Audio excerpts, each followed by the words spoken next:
Hello. May natanggap na naman tayong flowers.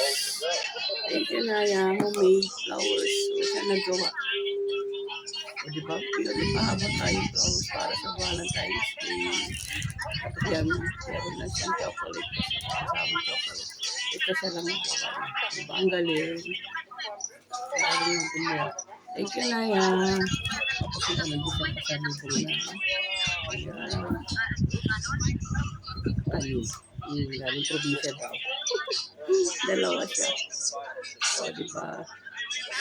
Binangko. Thank you, Naya. Diba?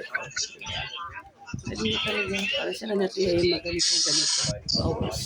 Pagawa ng flowers. Okay, guys. Thank you. Thank you, Naya. Thank you. Homemade flowers. Decoration bikini. Ang cute. Diba? Galing mo talaga magawa. Thank you. Thank you, Beth. Thank you.